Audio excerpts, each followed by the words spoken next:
كنتم تعملون إن أصحاب الجنة اليوم في شغل فاكهون لهم فيها فاكهة ولما يدعون سلام قولا من رب رحيم وامتازوا اليوم أيها المجرمون ألم أعهد إليكم يا بني آدم أن لا تعبدوا الشيطان إنه لكم عدو مبين وأن يعبدوني هذا صراط مستقيم ولقد أضل منكم جبلا كثيرا أفلم تكونوا تعقلون هذه جهنم التي كنتم توعدون اصلوها اليوم بما كنتم تكفرون اليوم نختم على أفواههم وتكلمنا أيديهم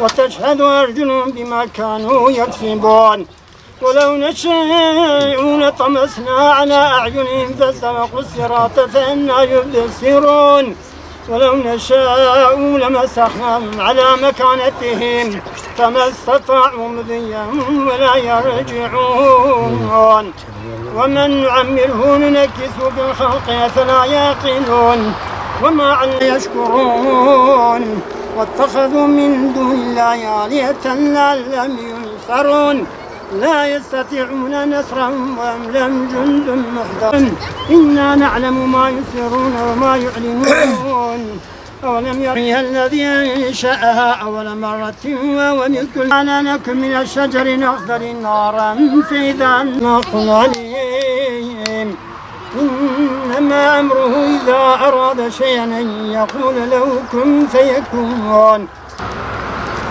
بسم الله الرحمن الرحيم قل هو الله أحد الله الصمد لم يلد ولم يولد ولم يكن له كفوا أحد الذي يوسوس في صدور الناس من الجنة والناس صدق الله العظيم اللهم اجعل ثواب مثل ثواب ما قرأناه وما تلوناه بعد قبول بالدعاء منا رضية وآله وأصحابه أجمعين وإلى أرواح جميع الأنبياء والمرسلين وإلى أرواحنا وإلى أرواح آبائنا وأمهاتنا وإخواننا وأخواتنا وأعمامنا وعماتنا وأجدادنا وجداتنا وأقربائنا وأساتذتنا ومؤلفنا ومن كان له حق علينا ومن وصانا بدعاء الخير وإلى أرواح جميع المؤمنين خصوصا إلى روح فسيح وإلى أرواح أبوابه وإلى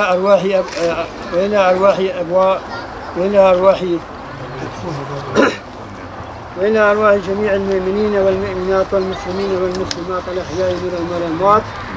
اللهم اجعل القرآن لنا في الدنيا قليلا وفي القيامة شفيعا وفي القبر مونسا وعلى الصراط نورا وفي الجنة رفيقا ومن النار سترا وحجابا وإلى الخيرات كلها دليلا وإماما. سبحان ربك رب العزة عما يصفون وسلام على المرسلين والحمد لله رب العالمين. الفاتحة.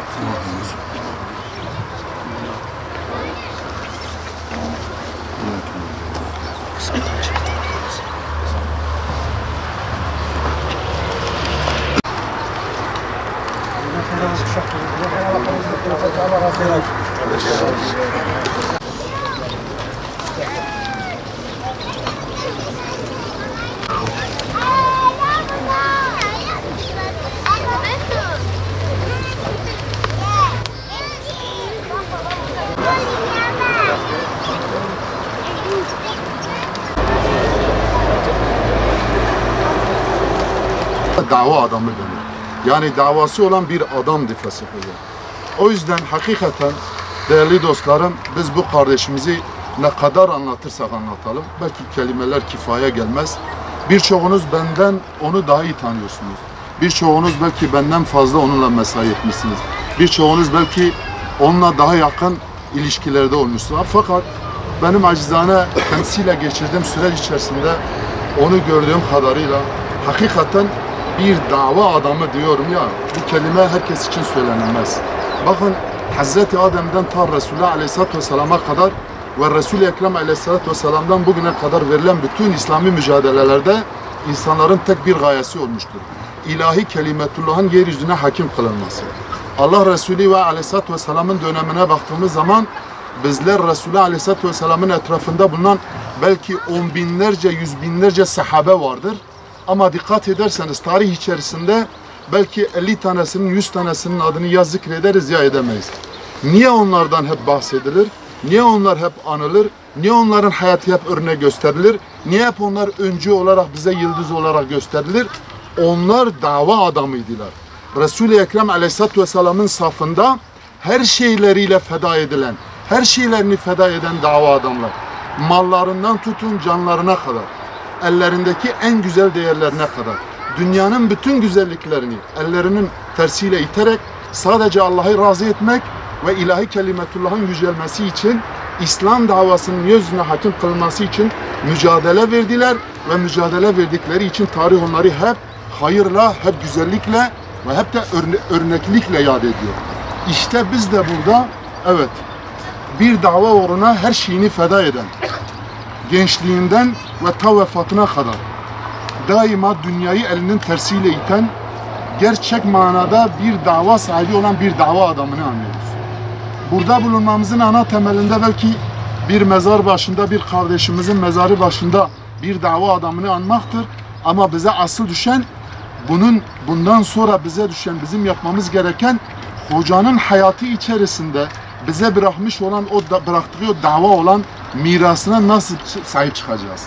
Onun yaptığı fedakarlıkları biz ne kadar yapıyoruz ya da ne kadar yapacağız?